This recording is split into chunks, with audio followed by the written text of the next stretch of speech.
Olá, meu nome é Liana Cirne Lins, eu sou advogada, professora de Direito da Universidade Federal de Pernambuco. Em abril de 2016, a Câmara dos Deputados autorizou a instauração do processo de impeachment contra a presidente Dilma Rousseff. Ela foi denunciada pela prática de pedaladas fiscais e pela edição de decretos autorizadores da abertura de créditos suplementares. Essas duas práticas, na versão da acusação, seriam um fundamento jurídico para o impeachment da presidente. A partir de então, foi instaurada uma comissão especial do impeachment no Senado Federal. O Senado Federal atua, nesse caso, como um tribunal, e os senadores não atuam como legisladores, mas sim como verdadeiros juízes.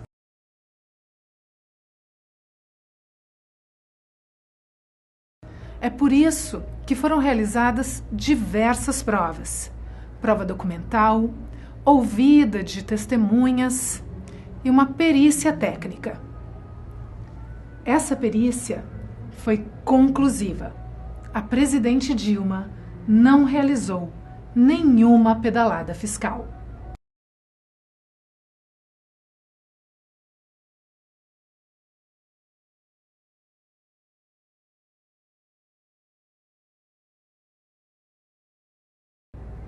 O mesmo deve-se dizer em relação aos decretos para abertura de créditos suplementares. Esses decretos são fruto de uma cadeia de técnicos de diversas áreas. Eles iniciam por requisição do Ministério interessado após avaliação de compatibilidade orçamentária e de legalidade. Depois são enviados ao Ministério do Planejamento, que também vai avaliar a compatibilidade orçamentária e a legalidade do decreto. Somente então, eles são enviados para a Casa Civil. Na Casa Civil, há também a necessidade de avaliação da legalidade e da adequação orçamentária do decreto. Somente após essa cadeia se realizar é que o decreto é enviado para a Presidente da República para que seja assinado. Veja o que dizem as testemunhas. Realizado toda essa cadeia, ao chegar no presidente da República, me parece que há quase uma inexigibilidade de conduta adversa por parte do presidente da República. O presidente da República não tem condições de reanalisar todos esses pressupostos, em especial se está acompanhado com, mais uma vez, o Ministério proponente dizendo que há compatibilidade orçamentária e há respaldo jurídico. O Ministério do Planejamento, que é quem é o responsável pela área orçamentária no nosso desenho ministerial.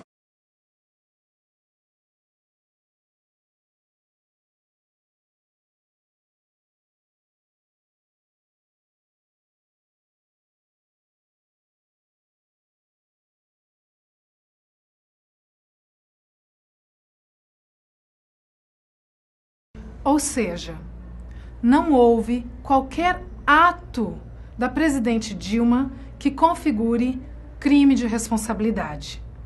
Aliás, a líder do governo Temer no Senado afirmou que o impeachment não tratava das pedaladas fiscais. Mas foi isso que levou a presidente Dilma a julgamento. Também por esse motivo, o relatório do senador Anastasia, reconhecendo que não há qualquer ato que configure crime de responsabilidade, se socorre da figura da responsabilidade por omissão. De acordo com esta tese, majoritariamente rejeitada pelos juristas, a presidente Dilma teria se omitido em fiscalizar as atribuições do ministro da Fazenda, ao qual compete verificar o cumprimento da meta fiscal. A presidência cabe à direção superior da administração federal. Isso não pode ser confundido com a administração financeira e orçamentária, que compete ao ministro da Fazenda. Não há ato, não há dolo, não há nada que incrimine a presidente Dilma Rousseff. Sabe o que isso significa? Pura e simplesmente que não houve crime de responsabilidade. Que Dilma Rousseff é inocente, mas que está sendo julgada por um tribunal de exceção. As pedaladas fiscais foram a desculpa para levar Dilma Rousseff perante esse tribunal E mesmo com todas as provas demonstrando a sua inocência, ela está sendo julgada aos leões e aos traidores. Significa que, aos olhos do mundo e da própria história do Brasil, esse impeachment não passa de um golpe.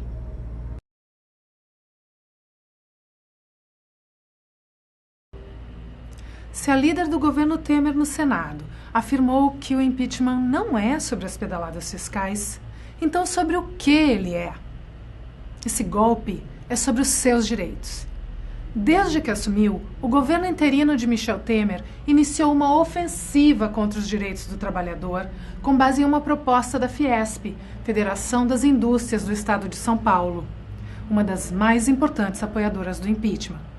A proposta de flexibilização dos direitos trabalhistas e de precarização da condição do trabalhador consiste em autorizar que patrões e trabalhadores negociem diretamente os direitos do trabalhador, sem a participação ou a intervenção dos sindicatos. Isso significa dizer que você vai negociar com seu patrão diretamente as suas férias e o seu 13º. Você realmente acha que está em condições de negociar com seu patrão de igual para igual? As regras da aposentadoria que o governo interino de Temer quer fazer aprovar, mais do que dificultar a aposentadoria, estabelece idades mínimas iguais de 65 anos para mulheres e homens, desconsiderando a dupla ou tripla jornada de trabalho da mulher e as desigualdades do mercado. Pior, quer fazer isso por via de decreto presidencial, ou seja, sem sequer passar essa discussão pelo Congresso Nacional e muito menos pela sociedade civil, que é a principal afetada. Finalmente, o governo interino de Michel Temer quer desvincular os benefícios previdenciários, aposentadoria, pensões, dos reajustes do salário mínimo. Se você já acha a sua aposentadoria ruim como ela é hoje, imagine como ela vai ficar se forem aprovadas as novas regras do governo Temer. E sabe para quando estão previstas essas reformas? Para logo depois que o impeachment for aprovado. O governo já anunciou que pretende aprovar a reforma trabalhista agora, neste ano de 2016, e a reforma previdenciária no ano que vem. Mas, infelizmente, não para por aqui. O governo também já anunciou profundos cortes na saúde e na educação públicas. O golpe é pago pela classe trabalhadora. E quem está pagando o pato somos todos nós. O golpe é contra o patrimônio do brasileiro. Temos sérias ameaças de precarização e posterior privatização do SUS e das universidades federais. Além disso, recentemente, sob a gestão do governo interino de Michel Temer, a Petrobras anunciou a venda do primeiro campo de pré-sal pelo valor de 2,5 bilhões de reais.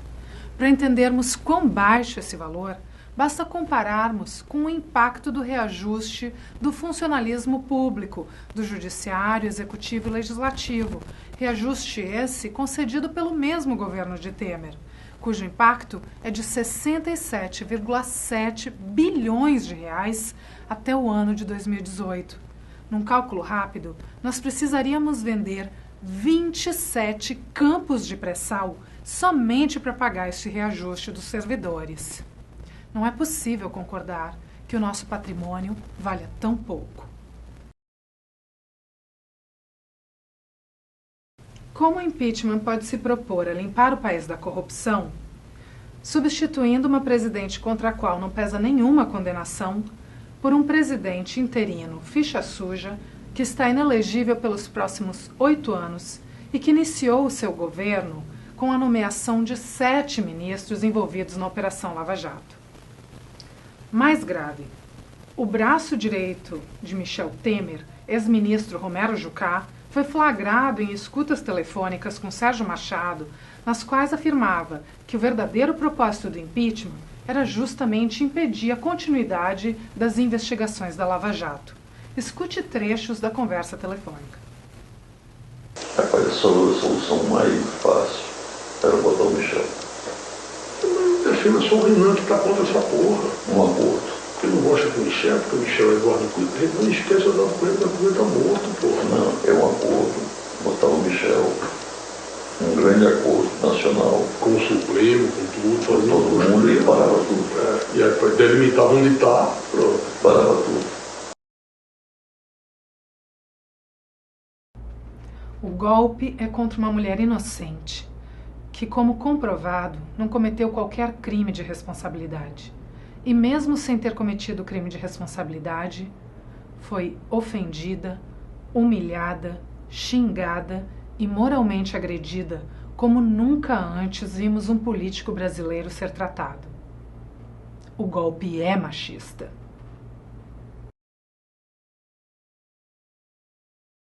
Em um momento de crise política tão grave, não é justo que os rumos do nosso país sejam decididos por apenas 81 membros do Senado. Toda a população tem que ser ouvida. Para isso, é necessário um plebiscito. Somente assim a sociedade poderá decidir se deseja antecipar as eleições presidenciais. A presidente Dilma Rousseff já se pronunciou publicamente a favor do plebiscito.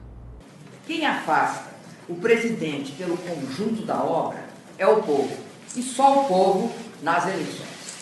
Estou convencida da necessidade e darei meu apoio irrestrito à convocação de um plebiscito, com o objetivo de consultar a população sobre a realização antecipada de eleições, bem como sobre a reforma política e eleitoral.